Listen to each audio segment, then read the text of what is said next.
This game is pretty darn easy.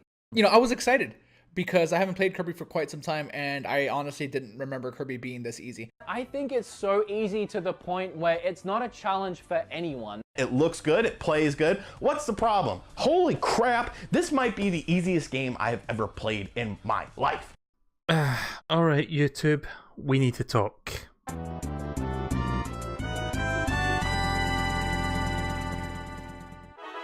Hi everyone, my name is MeleeKirby, or just Mel for short. Now this is my first video of this nature and it has been something I've been meaning to work on for a while. Hopefully with time I can get better. Now you'd probably be wondering what kind of topic I wanted to cover for my first video of this formula.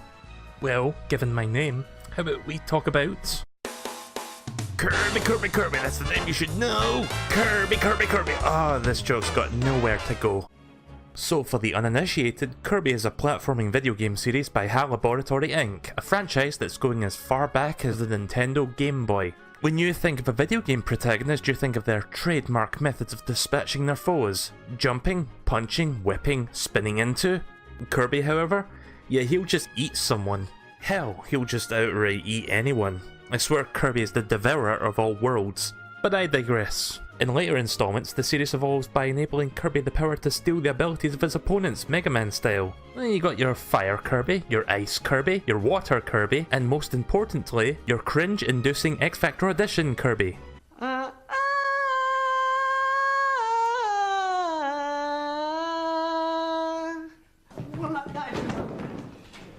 Sorry, I thought that was a solid wall. Like most Nintendo franchises, Kirby has stayed true to his roots over the years, from the philosophy of simplistic but enjoyable gameplay, with each iterative installment adding a new gimmick or twist on the formula, from a Metroidvania light to peering into his belly and violently jostle the contents within for your own amusement. Kirby is a series that has over the years climbed the ranks from the humble beginnings on an 8-bit dot matrix brick to becoming one of Nintendo's most prominent and recognisable staples. But lately I've been noticing this trend that's been going on with a lot of the YouTube community with the recent release of the latest game, Kirby Star Allies. I was playing Kirby and it was a lot harder than this. I just wonder if in 2018 do we need a game that's below base Mario? Like, do we need a game that is notably easier than Mario? You think it's too easy? Yeah. But the problem is it makes an already easy game even easier. If anything, it makes an already easy game significantly easier. Easy.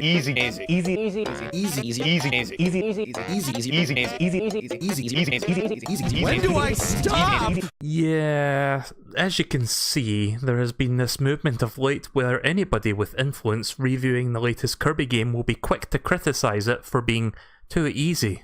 Now don't get me wrong, I actually do really like a lot of the YouTubers who are saying this, and I do believe that they are not wrong in their assessment of the general difficulty of Star Allies, or the bulk of the Kirby series for that matter. I just personally feel that their critique is somewhat misguided, almost entirely missing what I believe to be the point of a Kirby game and where the appeal of it lies. I'd like to better illustrate my point with what I call Mel Storytime. This is a story about a very young boy. Let's call him Baby Mel. Baby Mel has fallen in love with video games ever since he got an NES for Christmas, and the medium has resonated with him. Unfortunately, Baby Mel is not good at games at all, being at such a young age. Granted, adult Mel isn't that much better, but that's a different topic altogether. Baby Mel wasn't quite good at Super Mario Bros. On the NES. He enjoyed playing it anyway, but there was always that frustration of not being able to have the skills to get through the majority of the game. A few years later, he was gifted a Game Boy, which came with Tetris, a puzzle game that he was also not very good at. It doesn't help that Baby Mel craved something more action-oriented, so a puzzle game wasn't exactly his cup of tea at that time anyway. He was also gifted a copy of Kirby's Dream Land that same Christmas, but we'll get back to that. Fast forward a few years later, he got a copy of Wario Land, a game that he very much struggled with at such an inexperienced age. His failures at the game were even more disheartening when he overheard his siblings talk about the train level. This was something that he had always remembered picking up on, wondering how far off he was. But alas, he was not skilled enough to overcome the challenge to get that far. Now going back to that fateful Christmas where he got a game about a white Kirby. Yeah, the original game's box art featured Kirby looking white in colour. Huh, he looks kinda like a ghost. No wonder Wispy Woods looks extremely terrified just looking at him. Being frustrated with games like Mario, games that he had obviously not developed the skills to be able to play proficiently or progress that much in, he started to play Kirby's Dream Land on his Game Boy, when suddenly, something miraculous happened. Despite his many shortcomings at platformers, he was able to make his way through the game.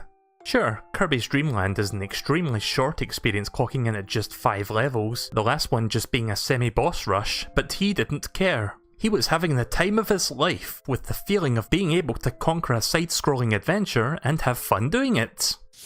With the story time over, I'd like to further emphasise my point by bringing to attention a few quotations from series founder and Smash Bros. Hype Train conductor Masahiro Sakurai. In a developer interview from the Japanese strategy guide of Kirby's Adventure, he makes mention that after joining Nintendo, he tasked himself with making a game that anyone could enjoy, with the end result being Kirby's Dream Land. Kirby's Dream Land, at its very core, was designed first and foremost to appeal to a wide variety of audiences, most importantly targeting beginners who have either never played a video game before or have very little experience with them. Don't believe me? Well, in volume 17 of his column on Famitsu, Sakurai himself explains that he took special care to ensure that beginners can play too. Sakurai's philosophy for the series has been from the start to make them enjoyable and accessible to beginners. You can see this philosophy leak into many other Nintendo properties, with many games including the recent Super Mario Odyssey and Mario Kart 8 Deluxe, including assist modes to help those new with gaming, ensuring that those with far reduced skill levels a means to actually get into a game and improve while also having fun. And yet, people complain about Kirby Star Allies being too easy.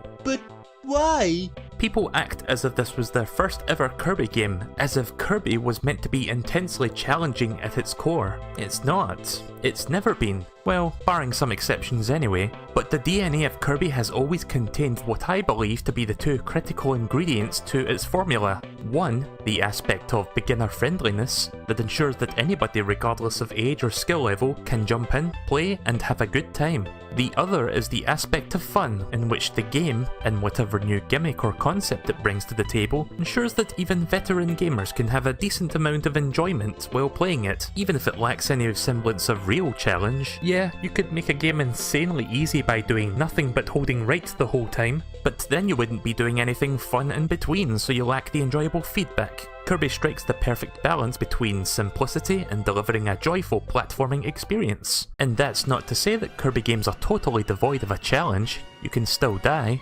most of the time.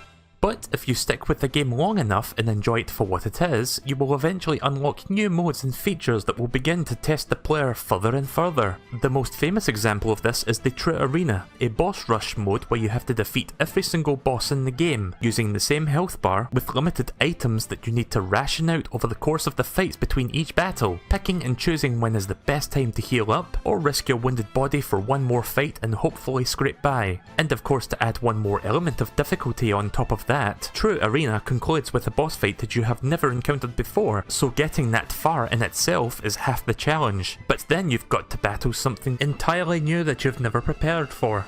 I'm not normally one for boss rush modes in games as an unlockable feature, but Kirby games do this so well that I'm kind of surprised you don't see this format done in other games. I should point out that the additional challenging unlocks has been a staple of the Kirby series going as far back as Kirby's Dream Land itself. After beating the game once, you will be given a secret code to play a slightly altered, more difficult version of the quest. Until you unlock those extra modes, you could always impose a challenge on yourself. In the case of Star Allies, the biggest complaint that I've seen is how your AI-driven allies will make the game play itself, but you can just choose not to use them. Sure, there are moments in the game that requires you to team up with 3 other allies in order to move forward, but there's nothing stopping you from removing said allies once the set pieces are over and done with. This approach of self-imposing challenges and rules is how the Nuzlocke runs of Pokemon got their start. Some people deemed the baseline Pokemon experience too easy, so they took it upon themselves to make it that if your Pokemon fainted, they could no longer be used. Anyway, my point is that I believe that Kirby games lacking in difficulty is not necessarily a bad thing. While that is one of the characteristic traits of the series, it is by no means what defines a Kirby game alone, so I don't see why people are so quick to judge on those grounds. We live in a wonderful time where many developers out there want to produce, put together and release games that wear the brutal difficulty on their sleeves, so people are not exactly short on choice for something that's very challenging or even moderately hard. If you're going into a Kirby game expecting that out of the gate, then I do believe you're looking in the wrong place. Now you might be thinking to yourself, oh, well he's just defending the new Kirby game because it's Kirby. All I am saying is, you have to take your criticisms into perspective. Yeah, the game is easy, but so what? That's like saying that Sonic is fast. That's kind of what you expect of the series, but is rarely the whole story or the end-all be-all aspect of it. If anything, I think a more valid criticism would be how Star Allies costs $60, which I do believe to be a little pricey for a game of this simplistic nature, especially with how the prior 3DS installments cost just $40, but that's a topic for another day. At the end of the day, just remember that a Kirby game's difficulty ultimately doesn't matter, and that a Kirby game is for everyone. Take into account the many younger kids or beginners of today who obviously do not have the prior experiences of gaming that you have. Kirby Star Allies could very well be their first exposure to the Kirby series, and like for myself with Kirby's Dream Land, will act as a gateway into the medium in the best possible way, offering a vast, fun and exciting world with little frustration.